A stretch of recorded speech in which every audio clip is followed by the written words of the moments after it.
The New Orleans Saints have a lot of needs to fill on the offensive side. Can they do it through the draft? Let's talk about the three most important positions to look at on the offensive side and two midweek mock drafts. We got all that and a little bit of lagniappe for you on today's episode of Locked On Saints. You are Locked On Saints, your daily New Orleans Saints podcast. Part of the Locked On Podcast Network, your team every day.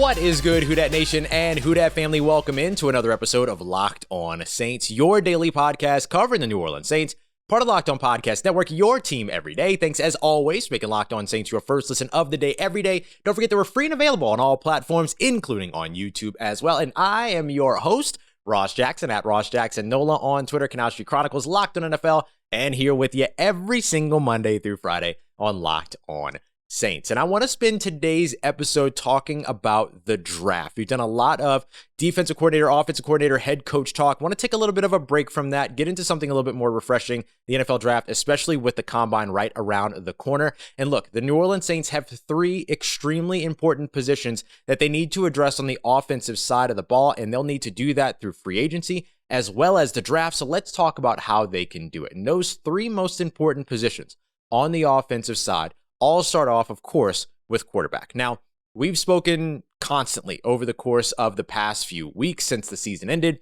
about who the New Orleans Saints quarterback in 2022 could be.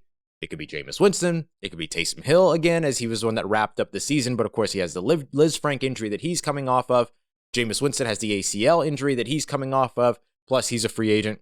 The Saints could look at rookie, or I guess now second-year quarterback Ian Book, who says that he wants to compete for that for that starting role in his second year. Or they could go to the trade market, to free agency. Opportunities like that, of course, will arise. Big names like Russell Wilson, Aaron Rodgers could be on the move this offseason. The Saints will certainly pursue that, take a look at that, talk about that. There will be other names like Jimmy Garoppolo, perhaps Derek Carr, although it sounds like the Raiders are ready to commit to him. Ryan Tannehill doesn't seem like he's going anywhere. So there's some of these other like mid-level guys that could potentially be on the move too. But if the Saints aren't really comfortable with those, and I couldn't blame them if they weren't, then they could look to the draft, especially depending upon the direction that they go at offensive coordinator. If they go offensive coordinator like, we just talked about Scotty Montgomery, who's an RPO expert, then you might want to go a little bit younger at quarterback, even if you do a bridge quarterback in between, but you might want to invest at the position for a younger quarterback in the draft to make sure that you have somebody that could run that offense. A guy like Malik Willis, a guy like Sam Howell, a guy like Matt Corral, of course. And so there's a lot of options for the Saints at the quarterback spot in the draft, to be able to grab somebody in the first round, in the second round, trading back into the first round, get the fifth-year option, things like that. Listener Charles Dunn did a mock draft that he sent to me in which he didn't actually send it to me. I think I actually just saw it, but he traded into the first round with the Cincinnati Bengals, traded back in and drafted Malik Willis at 31. And that could be any quarterback, right? You could sit there and say, oh, Malik Willis isn't going to be there at 31. Yeah, we know. This is something we hear every single offseason about what players aren't going to be where, and you just don't know until you get to the draft. So I'm never going to make that argument that this player won't be there kind of thing outside of maybe the top five guys, because you just don't know.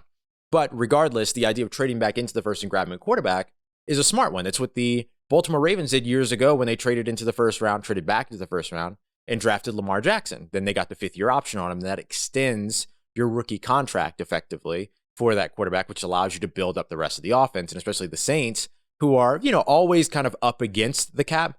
Having a rookie quarterback that is your starter in, future years, right, 3-4 years down the road, helps you out big time, especially with the salary cap rising. Now, I still think that the Saints should pursue Jameis Winston and all that, but, it's going to kind of be a battle between the Saints and I imagine the Steelers there, although there are some reports that the Steelers may look to go with Mason Rudolph and Dwayne Haskins, but I don't know if they're really going to do that, right? If you have a guy like Jameis Winston who's going to be on the market. So we'll see exactly where the Saints go when it comes to the quarterback position in free agency, but during the draft, those options are there. The next really important spot is going to be on the offensive line, and you can look at the guard spots, you can look at the tackle spots, whichever ones you want. Either way, there are going to be options for you in this draft. If you decide that you want to move Eric McCoy to right guard and you need a new center, then great, you've got Linderbaum, the center out of Iowa that you could go after. You've got Charles Cross, the offensive tackle out of Mississippi State, if I'm remembering correctly, who's like one of my favorite prospects in this year's draft. If you lose Terron Armstead, he's a great left tackle replacement for you. That's kind of a plug and play guy. So the offensive line is a place where you could absolutely end up addressing in the first round, second round, third round even, right? This is a really deep trenches class on the offensive side and the defensive side. So that's good news for the Saints, who need to address the offensive line, even if it's just building up depth, right, on that, along that offensive line. And then finally, of course, is the wide receiver spot.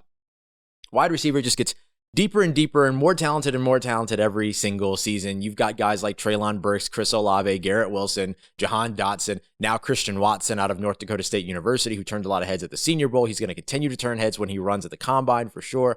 So you're going to see a lot of risers in this class that are going to bump down a lot of the guys that you know and love right now, because they're going to be guys that are going to rise a little bit later. So because of that, it opens up a lot of opportunities for the Saints, where they could go for a wide receiver in the first round, Jameson Williams, for instance, or they could go for a wide receiver in the second or third round and pretty much still be okay. I think the earlier that you invest in wide receiver, the better. And I think any offensive coordinator that comes in and kind of takes control of the offense will want to push for that to help build opposite Michael Thomas. But the fact of the matter is that regardless of what you do in free agency, if you sign a wide receiver, I would still almost look at double dipping at wide receiver in the draft, right? Like still grab one early, grab one late, and then make sure that you're trying to reload that position and rebuild that position in a way that it hasn't been reloaded or rebuilt for the past few years. Now, you still have Deontay Harris, who is going to continue to be a big part of the offense. You still have Marquez Callaway, who would be a really fantastic 3. You still have, these guys that could potentially bolster in those areas, but you still want to add to that unit as well. You want to add to that group of pass catchers. You could stand and do it over in the tight end spot as well, but I think focusing on wide receivers specifically is a really important one. So quarterback, offensive line, you specifically a focus at the tackle if you lose Terron Armstead and wide receiver. 3 most important spots for the New Orleans Saints to pay attention to, not just in free agency, but in the draft. And thankfully, the options will certainly be there for them. So coming up next, we're going to take a look at how Todd McShay of ESPN addressed one of those 3 positions on the offensive side for the New Orleans Saints. Which quarterback do you think he sent to New Orleans? I'm pretty excited about it. Let's see how you feel as we continue on with today's episode of Locked On Saints. And look, you're eventually going to be able to take a look over at betonline.net and be able to kind of bet on who the next quarterback for the New Orleans Saints is going to be, right? You're going to be able to see all of those odds. All of that is going to be there. But right now, even though football is over, you still got basketball, right? You still got basketball right on the other side of the All-Star break, all of that. And it's not just basketball. You got UFC, you've got MMA, you've got hockey, you've got baseball. Hopefully, if they can get their stuff together eventually and get baseball back on the diamond, then you'll also have all of that to bet on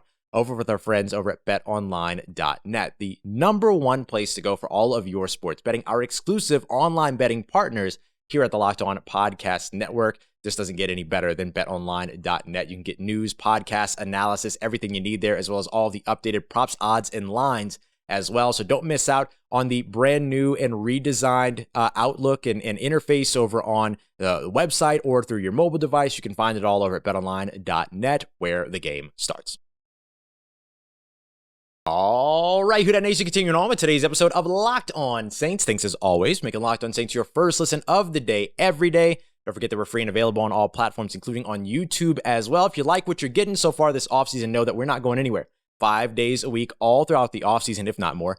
And you're going to be able to get the most up-to-date information if you like, subscribe, hit the notification button, all that stuff. So I ask you do that as we get started here and continuing on now that the Super Bowl is over. We can start talking about the NFL draft a little bit more, as well as following all of these coaching searches for coordinators. And so I want to start here with, or continue on our conversation about bolstering the New Orleans Saints offense and the 3 positions that they really need to address. And Todd McShay over at ESPN put out a mock draft early on Wednesday morning that addressed one of those positions, and it's quarterback, which is easily the most important position that the New Orleans Saints need to address over the course of the offseason. And the way that Todd McShay did it was actually by drafting Ole Miss quarterback Matt Corral. Now, I really like Matt Corral, and I was a little bit disappointed when we went through and we did the exercise a couple weeks back about the quarterback commandments. This was Bill Parcells' old situation to where he kind of, old adage about making sure that you draft a quarterback that is a senior, that graduated, that had 30 starts, 23 wins, over 60% completion percentage, a 2-to-1 touchdown to interception ratio, kind of checking all of those boxes to make sure that you're getting a quarterback that sort of met a criteria that was worthy of drafting. And Matt Corral, unfortunately, did not and does not meet many of those criteria, not the on-field production parts, but just the being a senior part, getting the starts part, because you had a coach over there that just made a bad decision in terms of benching him and starting another quarterback and everything. And so I think that those things are outside of Matt Corral's control, and it's weird to hold him accountable for that when he was clearly the more talented quarterback during his time at Ole Miss. And I think, too, that depending upon where the New Orleans Saints go in terms of their direction at offensive coordinator, especially looking at guys like Scotty Montgomery, who are these RPO experts, then like I mentioned earlier in the episode, it just makes a lot of sense to go with one of these young guys, even if it's not necessarily for 2022, right? You bring in a veteran quarterback or something that ends up bridging to 2023, 2024, whatever, right? You still have the ability to be competitive because you have a great defense and you're going to hopefully bolster more offensive weapons around Michael Thomas, who's set to return in 2022. Then you have the rookie quarterback that you can turn the reins over to on a very cheap contract and then build the offense around. There's a lot of reasons to this. It's really smart. And Matt Corral is probably my second favorite quarterback in this draft. My top guy is Liberty quarterback Malik Willis. But in McShay's mock draft, really interestingly, the Chargers pick at 17, but the Steelers traded up to draft Malik Willis. So in this scenario, there's the possibility that the Steelers didn't sign Jameis Winston. Otherwise, they might not trade up to draft Malik Willis, right? Because if you have Jameis Winston, Mason Rudolph, and then you've got Dwayne Haskins, you might not move up, especially trade up to draft a quarterback. So if that's the case, that could mean that the New Orleans Saints, in this scenario, signed Jameis Winston, but then also drafted Matt Corral. And I would be all for that because that makes you immediately competitive in 2022, but then safeguards you if the new system doesn't work for Jameis, right? Now that you don't have Sean Payton. If the injury concern ends up being a durability thing, right? It gives you an opportunity for Matt Corral, who has had some durability questions created around him after getting hurt in the bowl game, that you could then sit him for a year, make sure that he's good, and then you have the starting quarterback and Jameis Winston that you can go to. It's a really interesting situation. And then there were a lot of conversations about other teams that were interested in Ian Book. If you don't feel like allocating the assets to trying to develop two young quarterbacks, you could potentially move one of them. So I think that there's a lot of really interesting ways that the Saints could go here if they drafted Matt Corral based upon whatever they did in free agency. The fact of the matter is that whatever the Saints do in free agency or the draft at quarterback, that's going to be your starter, right? There's not a world in which the Saints trade for Russell Wilson but start Taysom Hill, or trade for Jimmy Garoppolo and start Taysom Hill, as much as I don't want the Saints to trade for Jimmy Garoppolo. There's not a world in which they go out there and sign Teddy Bridgewater but start Taysom Hill. You know what I mean? So whatever they do in that month of March, April leading up to the draft, that's probably your starter, right? Or they might push a little bit after the draft, depending upon where, let's say, Jameis's rehabilitation for his ACL injury is. For instance, he might not be signed until after the draft. And then you have all of the other situations like the Deshaun Watson situation and stuff like that, where he's apparently interested in the Bucs as well as the Vikings. And so if he ends up getting moved, if the Texans end up looking to move him again, either right around the beginning of free agency, which would begin March 16th, or at the end of April during the draft, then that potentially ends up creating some landscape shifting that could impact the Saints at quarterback. I don't think Deshaun Watson ends up being the Saints quarterback, especially while he's got cases open. He's got 22 of them things open right now. There's no way. I don't think he ends up as a New Orleans Saint, but it does change the landscape of the NFL if he does move, in terms of what other quarterbacks move, where, what other markets are now open, what team gets a quarterback that wasn't expected to go to a quarterback, so on and so forth. So if the Saints just sit back and say, we're going to go to the draft and then we'll talk to Jameis, Matt Corral would be a really, really good option for them. But it's not just about quarterback, right? We talked about the three different positions on the offensive side that need to be addressed, not only in free agency, but can be addressed and almost should be addressed in the draft as well. Offensive line, wide receiver, one of them, but one of them got left out in Chad Reuter's mock draft over at NFL.com, and I think it is a glaring oversight. Let's talk about which one they didn't address and which one needs to be addressed, and how they could have addressed it as we continue on to wrap up today's episode of Locked On Saints. I'm trying to keep myself healthy, y'all. I've been traveling, like you can see if you're watching on YouTube. I'm in a whole bunch of different places over the course of the past few weeks.